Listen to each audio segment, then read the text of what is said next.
otherwise healthy gay men in Los Angeles who'd come down with PCP, a type of pneumonia typically caused by a suppressed immune system. Doctors and scientists were baffled by the novel disease. They had no idea what was causing these otherwise young, healthy men to become gravely ill. One such scientist who took an interest in researching the novel disease was Anthony Fauci. At the time, the first reports of the illness, Fauci was working his way up in the bureaucracy of the NIH. At the time, Fauci was working on other things, but he was so intrigued by the novel disease that he began dedicating much of his time to it. In 1984, Anthony Fauci was named the head of the National Institute of Allergy and Infectious Diseases, a title he still holds to this day. And public panic regarding AIDS, which had finally been given a name the year before, had firmly taken over the nation. Public panic intensified, partly because of comments made by Fauci regarding transmission of the virus. In the early 80s, the public believed AIDS was a sexually transmitted disease that only affected gay men. But after the discovery of an infant being diagnosed with the virus, Fauci made comments in the Journal of the American Medical Association claiming the possibility that routine close contact, as within a family household, could spread the disease. This news immediately set off alarm bells as mainstream news outlets such as AP and the New York Times began reporting on household transmission of AIDS. ABC News sat down with Fauci regarding this new alarming development. Given the long incubation period of this disease, we may be starting to see, as we're seeing virtually as the months go by, other groups that can be involved, and seeing it in children is really quite disturbing. When you say other close contact, give me some examples. Well, for example, if the close contact of a child is a household contact, perhaps there will be a certain number of cases of individual who are just living with and in close contact with someone with AIDS or at risk of AIDS, who does not necessarily have to have intimate sexual contact or share a needle, but just the ordinary close contact that one sees in normal interpersonal relationships. Now, that may be far-fetched in the sense that there have been no cases recognized as yet in which individuals have had merely casual contact, close albeit, with an individual with AIDS who, for example, have gotten AIDS. For example, there have been no cases yet reported of hospital personnel who have fairly close contact with patients with AIDS. There have been no case reports of them getting AIDS.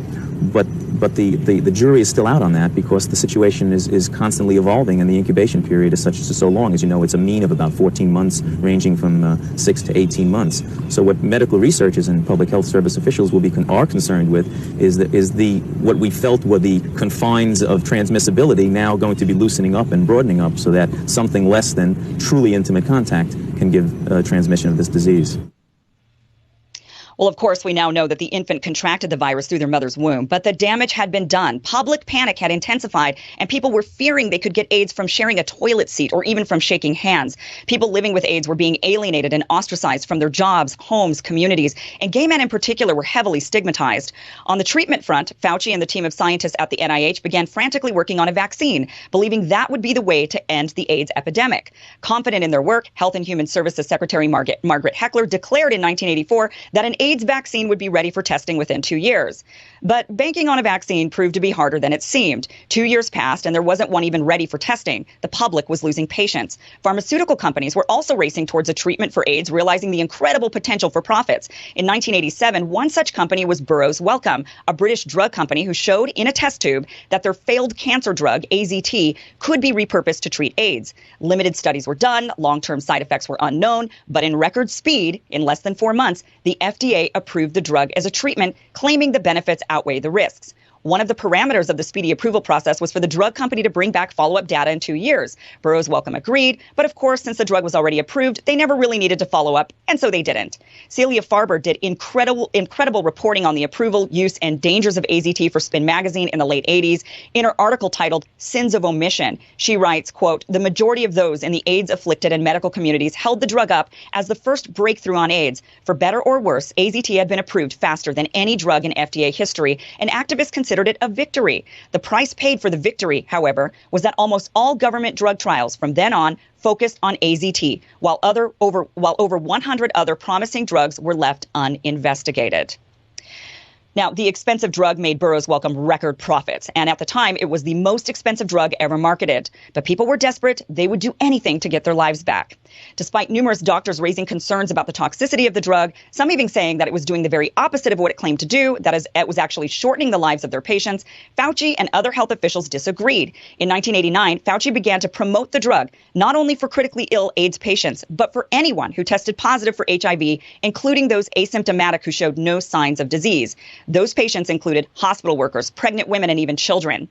Doctors were stunned. The data the NIH released was limited, but nonetheless, the NIH had gone all in on AZT. Despite it becoming clearer and clearer that AZT was toxic, caused liver damage, and destroyed white blood cells, the drug continued to be used for several years after, while calls from activists and doctors to study any other possible treatments went ignored. One such treatment that was ignored was Bactrim. PCP was the leading killer in AIDS patients, and many doctors were prescribing the inexpensive antibiotic as a prophylaxis to prevent AIDS victims from developing the rare pneumonia. There was evidence that the antibiotic should be used as a prophylaxis whenever the reoccurrence rate of PCP for a given condition was over 15%. The reoccurrence rate of PCP in HIV-positive patients was over 60%. Despite the science, Dr. Fauci declined to conduct a clinical trial. Doctors and advocates continued to push for its use, and finally, a couple years later, it was adopted after thousands of patients had already died.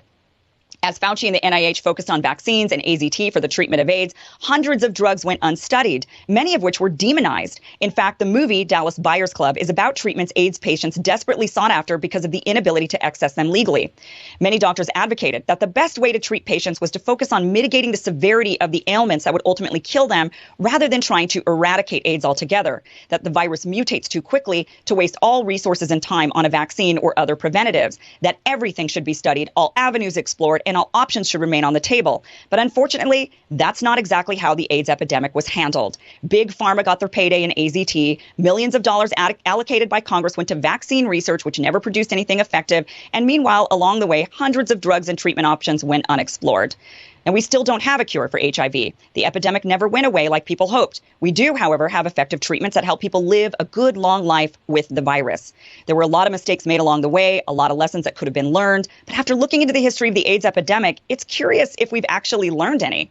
Here we are today with a pandemic that is causing mass hysteria. Like the days of people demonizing gay men as the culprits behind the epidemic, we have the media demonizing the unvaccinated as the root cause for why this virus just won't go away. Many hope the vaccine would stop the spread and eradicate the virus, but like AIDS, the virus seems to mutate too quickly. The same way Fauci discouraged and even prevented inexpensive treatments from being talked about, researched, and prescribed back then is the same thing that is happening today. And in the end, with the lack of a promising cure and a realization that the virus is likely here with us to stay, many who fear exposure to HIV have chosen to wear a condom to protect themselves, just like those who fear exposure to COVID are choosing to wear a mask. In reality, our government officials should be working on absolutely everything from every angle to attack this virus, from vaccine developments and PPE gear to treatments, protocols, vitamins, health routines, and repurposing other drugs. They should be using our tax dollars to study inexpensive treatments that Big Pharma has zero interest in studying because they can't make billions off of them. And yes, Big Pharma should also continue to try and find a cure or a vaccine. Everything should be tried. Nothing should be spared. Nothing should be demonized. Everything should be studied. But just like what happened during the AIDS epidemic, that just doesn't seem to be happening.